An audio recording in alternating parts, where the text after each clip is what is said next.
अगर आपने नहीं सोचा था कि धरती पर नरक हो सकता है, तो आज हम सभी ने इसे देखा।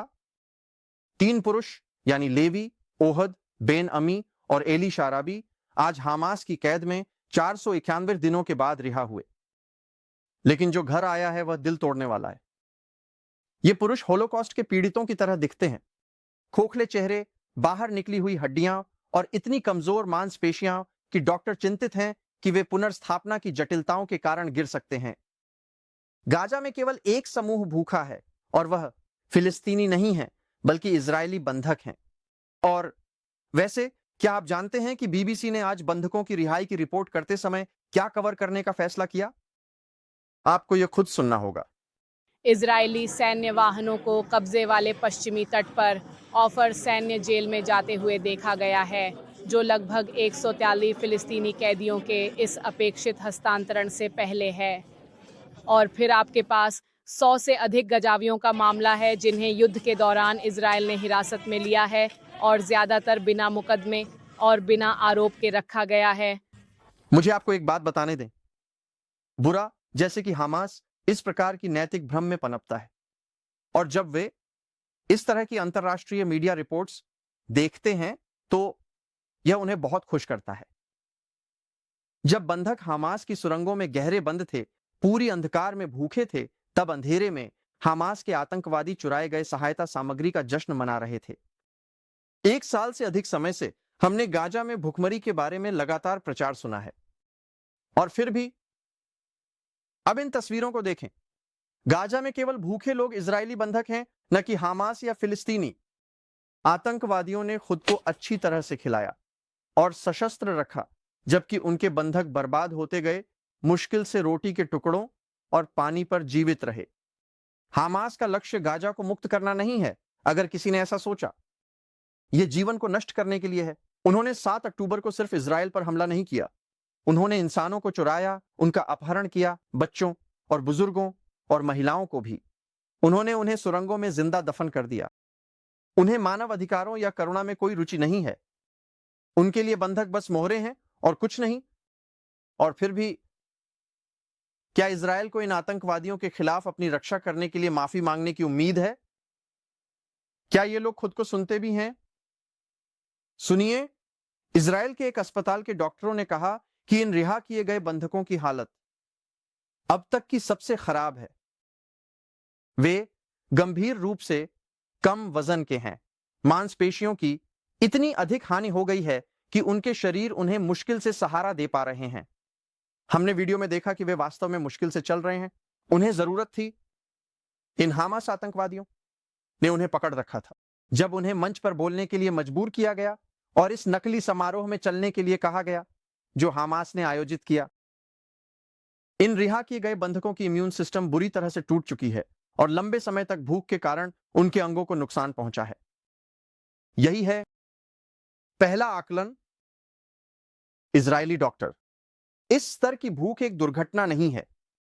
यह लापरवाही नहीं थी, यह जानबूझकर की गई यातना थी और हमास के नेताओं द्वारा निष्पादित किया गया, जिन्होंने ठीक ठीक जान लिया था कि वे क्या कर रहे थे। यह सिर्फ दुर्व्यवहार नहीं था, यह शुद्ध गणना की गई बुराई का एक कार्य था। अब इस बारे में बात करते हुए चलिए संयुक्त राष्ट्र, रेड क्रॉस और एमनेस्टी इंटरनेशनल के दो मुंहे लोगों के बारे में बात करते हैं। संयुक्त राष्ट्र वे बंधकों की परवाह करने के लिए अधिक एंटी इजरायल प्रस्तावों पर वोट देने में बहुत व्यस्त थे। रेड क्रॉस उनके पास गाजा में 1 साल से अधिक समय तक पहुंचती और कभी भी बंधकों को देखने की मांग नहीं की। उन्होंने कभी भी उन्हें सही दवा देने या उनकी जांच करने की मांग नहीं की। आज वे बस हमास के लिए कागजात पर हस्ताक्षर करने आए, जैसे कि सब कुछ सामान्य था। रेड क्रॉस और कुछ नहीं, एक प्रतिष्ठा, उबर सेवाएं, ड्राइविंग, बंधकों को उठाना, हमास के साथ कागजात पर हस्ताक्षर करना और उन्हें इजरायल में छोड़ना। एंड एमनेस्टी इंटरनेशनल, उनका इंतजार करते हुए सांस मत रोकिए कि वे इजरायली नागरिकों की भूख के बारे में बोलें, क्योंकि वे इजरायल पर हमला करने में इतने व्यस्त हैं कि यह परवाह नहीं करते कि यहूदियों को यातना दी जा रही है। ये समूह हमेशा यह प्रचार करते हैं कि उन्हें मानवाधिकारों की कितनी परवाह है। वे हमेशा इजरायल को दोष देने में लगे रहते हैं और एक हद तक यह लगभग ऐसा लगता है कि वे हमास के साथ खड़े हैं और उन्हें एक मुफ्त पास दे रहे हैं। उन्हें इजराइल को दोष देने की परवाह है और यदि वे उस मुद्दे के लिए इजराइल को दोष नहीं दे सकते तो वे उस पर बात नहीं करेंगे। खैर, मेरे पास उनके लिए एक खबर है। आपका नकली नैतिक आक्रोश दयनीय है और हमें अपने अस्तित्व के लिए और अपने आप को बचाने के लिए जो कुछ भी करना है उसके लिए आपकी स्वीकृति की आवश्यकता नहीं है। सुनिए, 1930 और 40 के दशक में अंतरराष्ट्रीय संस्थाएं यहूदियों के शिकार, अपमान और भूख के दौरान खड़ी रहीं, जबकि वे पूरे यूरोप में पीड़ित हो रहे थे। आज हम एक बार फिर यहूदियों के दुख को कम करके, बहाने बनाकर और समझाते हुए देख रहे हैं। उस समय यह था, ओह चलो नाजियों को ना भड़काएं। आज यह है, चलो हमास को ना भड़काएं। सुनिए, अगर आप बुराई के सामने चुप रहते हैं तो आप तटस्थ नहीं हैं, आप समस्या का हिस्सा हैं। नैतिक कायरता ही वह चीज है जो हमास जैसे समूहों को फलने फूलने की अनुमति देती है। अब जब हम इस पर हैं, मैं एक सेकंड के लिए बीबीसी की ओर लौटना चाहता हूं, क्योंकि आज उनके द्वारा बंधक की रिहाई पर जो रिपोर्ट आई वह बेहद नासमझ थी। इन पुरुषों ने जो आतंक सहा उस पर ध्यान देने के बजाय वे दर्शकों को यह याद दिलाने के लिए लगभग दौड़ पड़े कि इजरायली जेलों में फिलिस्तीनी कैदियों को सजा नहीं दी गई है। मैं इसे उन सभी के लिए स्पष्ट कर दूं जो भ्रमित हैं। इजरायली यहूदियों की जेलों में फिलिस्तीनी कैदी जेलें उन नागरिकों का अपहरण नहीं करती जो अपने बिस्तरों से उठाए गए हैं। ठीक है, वे निर्दोष लोगों की हत्या के लिए दोषी ठहराए गए आतंकवादी हैं। इन कैदियों को कानूनी प्रतिनिधित्व तक पहुंच है। वे भूमिगत जंजीरों में नहीं हैं और गाजा के बंधकों की तरह उन्हें बचे खुचे खाने से नहीं पाला जा रहा है। और मैं यह भी नहीं मानता कि यह रिपोर्ट एक गलती या भ्रम था, क्योंकि सालों में उनके पास इन गलतियों की संख्या बहुत अधिक रही है। मुझे बिल्कुल स्पष्ट होने दें, एक आतंकवादी और एक बंधक के बीच कोई समानता नहीं है। यह जटिल नहीं है। बुराई को संतुलित कवरेज नहीं मिलना चाहिए, लेकिन दुनिया के मीडिया और संस्थाओं ने सही और गलत का पूरा एहसास खो दिया है। और जब ऐसा होता है, अच्छे लोग दुख उठाते हैं। इजराइल ने ओहद और एली को घर लाया है, लेकिन 70 से अधिक बंधक हमास की गिरफ्त में हैं। हम तब तक आराम नहीं करेंगे जब तक वे मुक्त नहीं हो जाते। और संयुक्त राष्ट्र के विपरीत और रेड क्रॉस के विपरीत इजराइल अपने लोगों की सुरक्षा के मामले में खेल नहीं खेलता। हम कार्रवाई करते हैं। दुनिया को यह समझने की जरूरत है, हमास एक प्रतिरोध समूह नहीं है, यह एक मौत की पंथ है।